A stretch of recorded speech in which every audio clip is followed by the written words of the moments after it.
Hello, Jen here with the rest of the page kit that I started last week. I showed you one of the 2-page layouts that come in the Simple Stories Simple Vintage Lavender Fields collection. And so today I'm going to just speed that one up again as a bit of a recap and then show you the second 2-page layout. So I got this page kit and the entire Lavender Fields collection from Scrapshots, and I will leave the links down below so you can go pop into the store and grab this for yourself. Pretty much I think all of the Simple Stories collections lately, especially the Simple Vintage line, all of those collections are coming with the page kit and also with the card kits. So they're really nice add-ons if you already have the whole collection and you just want to kind of add to it and stretch out some of those supplies. I actually think the page kits and the card kits can work really well. I personally am not a card person, but I do enjoy making mini albums out of the card kits. And so it's a nice extra bonus if you wanted to add a couple of interactive elements to your collection, to your different pages, add a little kind of mini album that you can slip into one of your page protectors to go along with the rest of the collection. I think they're just great. They're all of the same elements, the same images.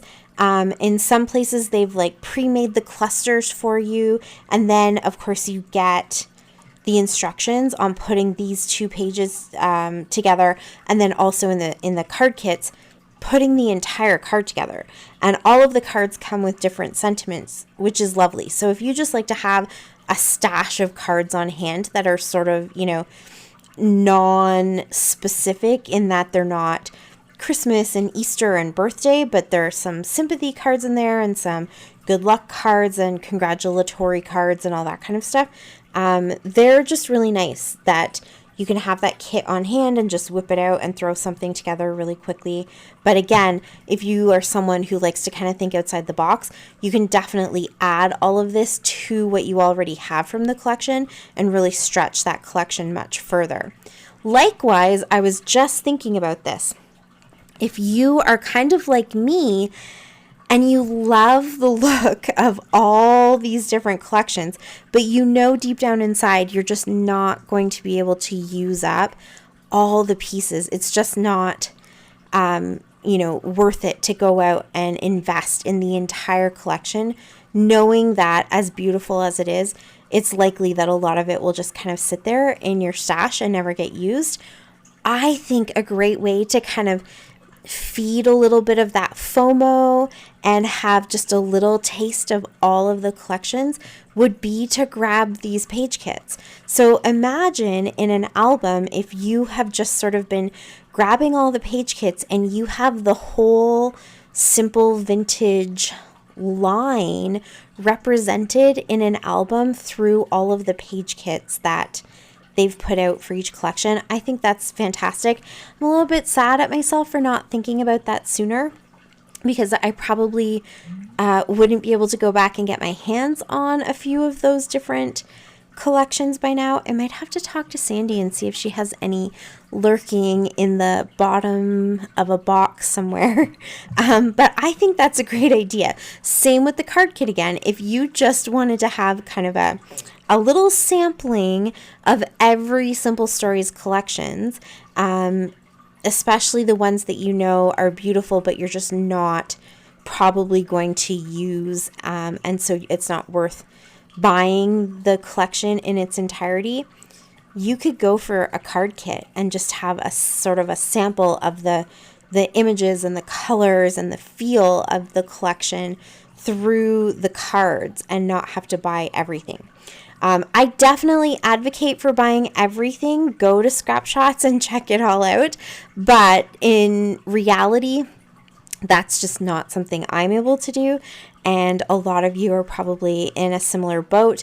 Just who does have all the space to be able to store all of that? I don't even have a scrap room. So, it wouldn't be feasible for me. But having the page kits and having, essentially four pages from each collection, that would be more than feasible. And I think it would be kind of cool if you built an entire album or two or three with that. So that's an idea. And a great way to kind of have a taste of every collection that comes out. So you've seen me put this layer together already in real time. I just like to show you how long it takes me. So it took about an hour, a little bit under an hour, because I'm sitting in front of the TV, I'm watching a show, my kids are around chatting. That's why I wasn't doing real time, with my voice. I did a voiceover because I was just kind of scrapping like I would scrap if I wasn't filming. So it took me about an hour going through and reading the instructions step by step.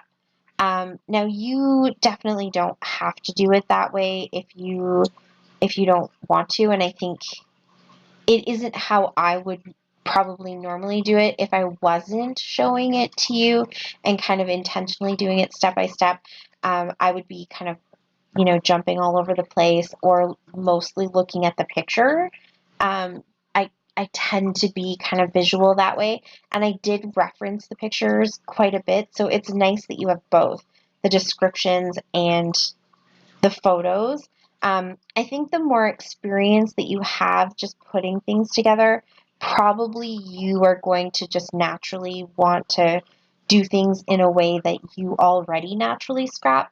But if you were gifting this to somebody who was brand new and had never scrapbooked before, or is just really new to scrapbooking, or if you're new to scrapbooking and wanted to pick these up, because I think they actually are a really good way if you're still kind of, learning the ropes and trying to find your style and your comfort with design and building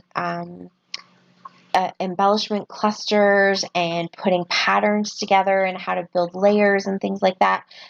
This is a really good way because it kind of takes you step by step through the process of building these little clusters on the pages. And even though you're not breaking down 12 by 12 pages to build the layers of the background, I think you still get an idea of how it might be done or what specific patterns they kind of, put beside each other and that type of thing. So it is a good way to kind of deconstruct what some people just do naturally from having experience and doing this for years and years.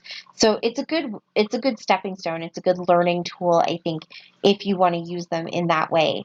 But if you were doing this for yourself and you've already put pages together and you have lots of experience, I think you can just kind of go with your own flow. You don't have to follow the steps exactly. You can see here I'm planning them out, but um, I have my finger, like I have both hands on both sides because it's almost split evenly. The descriptions that are under the left side kind of go with that left page, and the description that's under the right side kind of goes with that right page. And you can see where the steps repeat themselves multiple times, like these two pieces. There's one on both sides. So if you wanted to go even faster, and I think I probably would be much faster if I wasn't filming it, and kind of needing to do this in a step-by-step manner to show you, I would probably be putting these together in about 20 minutes, half an hour, with the longest time being spent just popping things out, just, punching them out and making sure you have all of those elements. I don't punch everything out and kind of put them all together while I'm on camera with you because I think I would lose everything. But if I was doing this for myself, I would go and punch out all of the elements, put them into their little packs, and have each page set and ready to go. And then I would just build them both kind of together at the same time simultaneously. And I would probably, depending on the pages. This one I think doesn't need it so much because there's lots of patterns in the background and stuff, but if I wanted to, I would also add little bits of mixed media or those other things that I like to add to my own layouts so that they kind of blend in and fit in nicely with the work that I do for myself. So you could definitely do that too. There are no rules in scrapbooking. You can get these kits. You can pop everything out. You can ditch the instructions and just go to town and make it completely your own. You can move things around. If you don't take portrait style photos and you want them all to be landscape, you can flip those pictures around. I'm using white backgrounds. I'm actually cutting up the packaging to put the white in there to represent where my photos would go, just because these were actually samples at the Great Canadian Scrapbook Carnival, and so I didn't have photos necessarily to go onto these pages at the time that I was putting them together. They were just going to be put up as samples so people could see what the page kits look like, and so I needed to represent the photos in some way. So just like they do on the sample pictures that you get with the instructions, I just added the white in the back there. But you don't have to do that. You can just pop your photos right into those spaces. You don't have to have a background or extra layers or anything like that. So if you need to flip this around so that it's two horizontal landscape pictures instead of the two vertical ones, you are more than welcome to do that. So you can really, take the inspiration, take the elements, and then run with it, or again, follow exactly step by step and get the exact layout that you see in the pictures. But I honestly think, if you didn't have to worry about a camera and kind of going back over your work and double checking things just so that you're following those steps so that the layouts look like the sample. These could definitely take you just a really quick, half hour, 45 minutes. I think these would also be really good if you are like me and you are someone who goes to crops with the best intentions of being super productive and making a ton of layouts, and then you leave the crop having not even unzipped your bag because you spent the whole time just talking to people and helping other people make decisions about their layouts, and you never actually sat down to work on your own. These are perfect for that because you can just pull out one kit, everything's there except the adhesive. You just add your own adhesive. You can chat away, you can do each little piece step by step. And when you're done, you have a couple of gorgeous layouts that didn't really take a lot of thought, but they look like you spent a lot of time on them. You can go and do some shopping at the crop and buy some sequins and maybe buy some mists or some fun acrylic paints or texture pastes and then do a bunch of splattering, or buy a really great stamp and do a little bit of stamping. But you don't have to do any of that. You could have some foam tape and add a little bit of extra dimension, but you don't have to do that either. And so these are great for that kind of thing. If you are the kind of person that I am, where I tend to end up chatting more than working, I think these would work great. But in any case, you can see how easily they come together. And no matter what you do when you're putting them together, there's always going to be an element of yourself in them. They're never going to look exactly like the sample. The sample doesn't give a ton of measurements, so it's not going to say, take your piece of paper and put it exactly 3/8 of a centimeter down from the top of the paper and 6 inches in from the edge. I know I just completely mixed up my measurements there, but you know what I mean. It doesn't have quite that much detail. Sometimes it does a little bit, but in this particular case, it doesn't have that exact detail. So you're using your eye a little bit. You can refer to the photo, but but you kind of just put it down where it feels right for you. And then you have your own 2-page layouts. And that's the other nice thing. These are 2-page layouts, but you could see how changing the orientation could turn them into 4 completely separate, unique elements if you wanted. If you just wanted 4 separate pages, you could change where you put the like happy day. You could put all of that onto one page. You could add another title or a subtitle or something different on the second page. So you could have 4 individual pages, or you've got the 2 double pages, which double pages are always fun. So you could add extra layers. There's always extra elements that come in the punch out sheets that you don't end up using, and those I think come in handy in those situations where maybe your pictures aren't exactly the same size or orientation as the sample, and so you end up maybe needing to fill in a few spaces or a few gaps. If you already have parts of the collection, you could take, you know, more embellishments if you have embellishments, or if you have the 12 by 12 papers, you could cut out one of the 4 by 6 cards, or, you know, a couple of the little 4 by 3 cards, or whatever it is, some journaling bits. So you could add extra elements there. In lieu of photos, there's lots of things that you could do to kind of change it up. Definitely don't worry about that. It doesn't have to be exactly what these pictures say. You take all the pieces that fit and that work with your pictures and your style and your albums, and you adapt anything else, which is like any form of scrapbooking, right?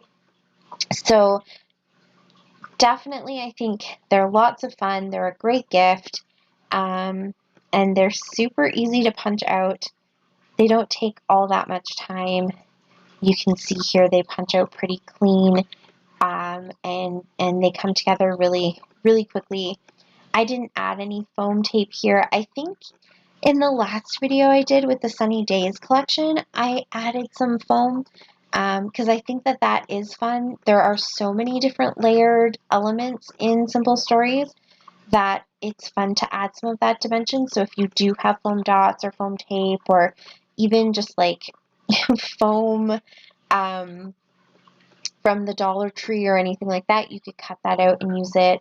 Or there are there's lots here, you can see there lots of negative space on the chipboard elements.